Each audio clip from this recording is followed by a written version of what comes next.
Now Redfall is one big shit show. An undercooked looter shooter by every metric, Redfall's chief problem is that it's simply not ready to be played. By the halfway mark of the story, when it shifts to the second of its two separate open-world maps, I was already thoroughly underwhelmed by the bland missions, weak combat, and repeated technical problems I'd seen. Of course, I'd held out hope for the possibility that things would crescendo as it approached its conclusion, that an imaginative finale might make jostling with all the jank worth a Game Pass glance for vampire junkies and co-op crews. Unfortunately, it doesn't get better. If anything, it gets worse, like the delayed reaction of a knock to the crotch.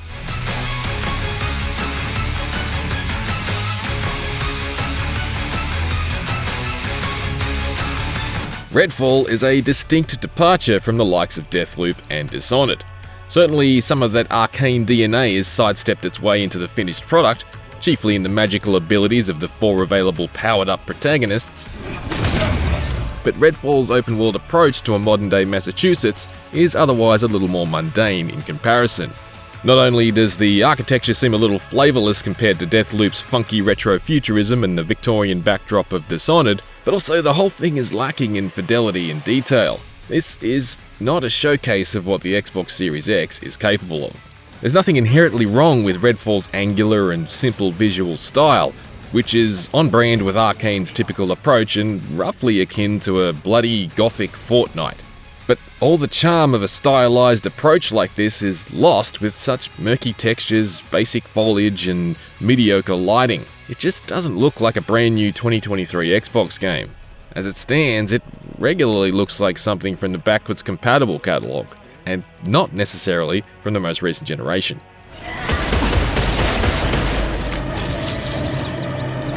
Redfall is perhaps best described as Far Cry with a supernatural slant, and its premise is simple. Take back the town from the slobbering vampires and their human flunkies that have occupied it. These blokes must be the cultists on the radio. Unfortunately, doing so is remarkably boring.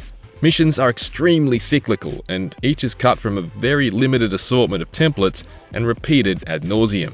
Most seem based around poking through various locations around town, looking for random items and picking them up, putting them down, or turning them on or off. Occasionally, even this is mishandled. During one mission, I needed to retrieve some spare candles from a shed on a farm, and after visiting several outbuildings on the property, I eventually stumbled onto some candles and rejoiced at yet another menial scavenger hunt completed. However, these weren't the required candles, they were just set decoration. The required candles were actually a box with unseen candles in it in a different shed. Nobody foresaw this confounding annoyance. Sometimes you'll encounter a locked door or a piece of equipment needing a key. That key will be on a lanyard somewhere nearby, but you'll only discover it by systematically hunting around and looking at dull props until you or one of your up to 3 co-op buddies accidentally highlights it. It's just irritating busy work to pad out vanilla quests. Frustratingly, the deeper I got into Redfall, the more evident the rut became. For instance, access to attack each boss is gated in exactly the same way and requires the skulls of 3 underbosses, skulls that can only be gathered by doing side missions. But these side missions quickly repeat too, and before you know it, you're stabbing the same haunted trees, blasting identical vampires to dust, and shooting the same gas bottles in the same giant piles of trash. Even the kooky and otherworldly vampire nests, which essentially function as enemy camps you can assault for loot, are a letdown. These nightmarish nests, which remix parts of the overworld and warp and cram them into twisted tunnels descending to a huge and haunted heart that needs to be destroyed, quickly became chore-like once I began to notice the same segments being recycled and reused in subsequent nests. It also ends with a whimper, with a boss fight against a huge supernatural nasty that essentially boils down to pressing X at 3 different points on the map. It's like Diet Doom Eternal.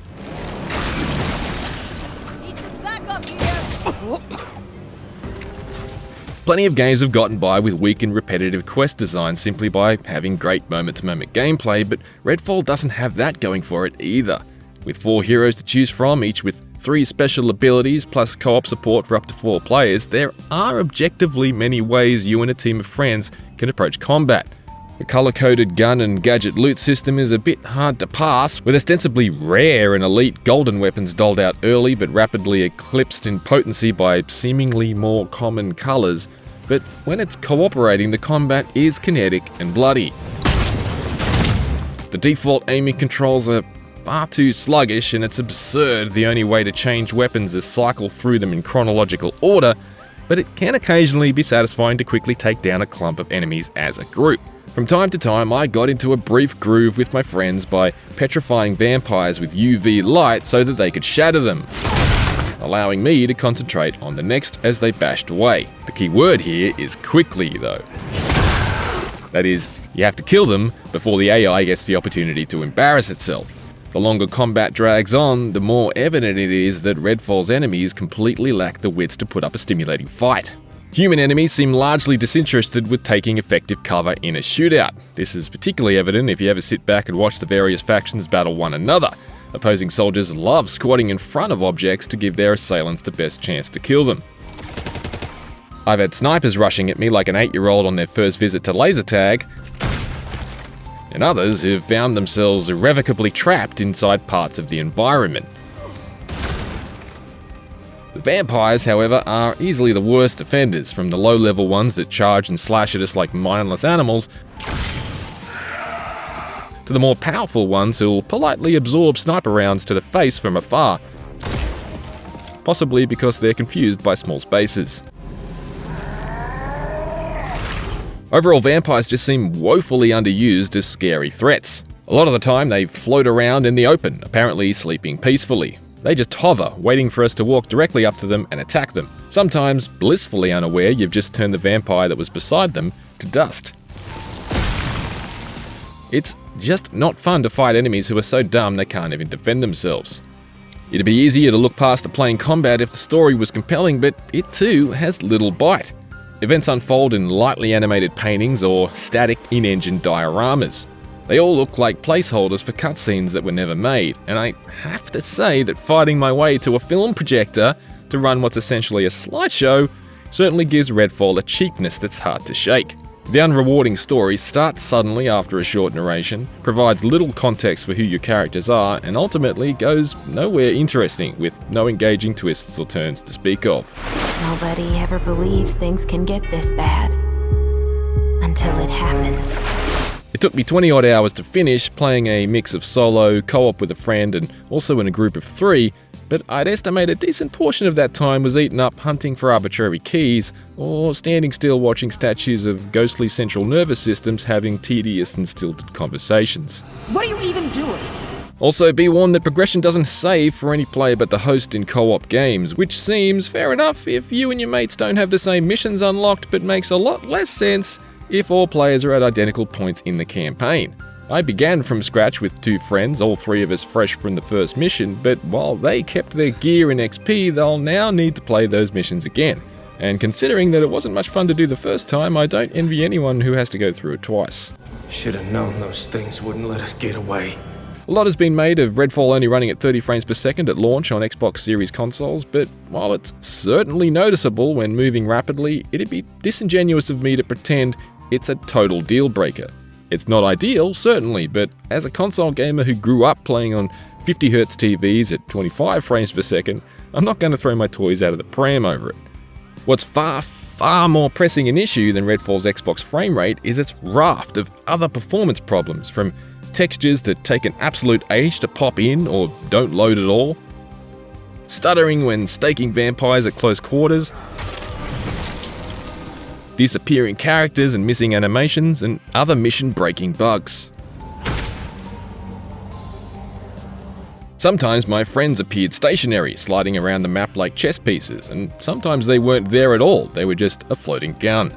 On the other hand, sometimes a character will appear but their gun will not, making them look like they're playing air guitar. During the climax of an early boss fight, my character completely vanished from my friend's screen, turning what could have been a satisfying team victory into a moment of bemused laughter. During one side mission, I died trying to kill a vampire, but when I came back to finish the job, he was just a non-interactive blue ghost, rotating to face me, but otherwise rooted in place and completely not killable. When I came back again, his energy shield was there, but the vampire wasn't in it. During a co-op session, I found myself more than once fruitlessly attacking an enemy who's standing right in front of me, but my friend saw as a dead body. On more than one occasion, in both maps, my crouch and start buttons totally ceased functioning. They just made clunking sounds. The start button doesn't pause, by the way. It's obviously understandable when playing online co-op, but completely baffling and inconvenient when playing solo. Dying while in a menu in single player is absolutely ridiculous. There are even errors in the menu screens, but I guess that's because vampires don't use autocorrect. They love typos. Redfall is a bafflingly bad time across the board, whether playing solo or with a friend or three suffering alongside you. That it comes in the wake of Arkane's excellent Deathloop, the enduringly beloved Prey, and the acclaimed Dishonored series honestly beggars belief. Its performance on Xbox Series X is regularly dire, plagued with pop-ins, stutters, and a long list of display bugs. It's beleaguered with bodgy AI enemies that struggle to mount a basic defense, choose appropriate cover, or even effectively navigate the world. The one-note mission design recycles and repurposes itself all the way until the anticlimactic final encounter. Button commands break, characters vanish, and the cheap and static story scenes seem woefully unfinished by typical standards. There may be occasional glimpses of a competent co-op shooter on display, but otherwise Redfall is just like a vampire in all the wrong ways. That is, it really wasn't ready for daylight in this state, and it sucks. For more co-op shooter verdicts, check out our reviews for Crime Boss Rockay City and Dead Island 2. And for everything else, stick with IGN.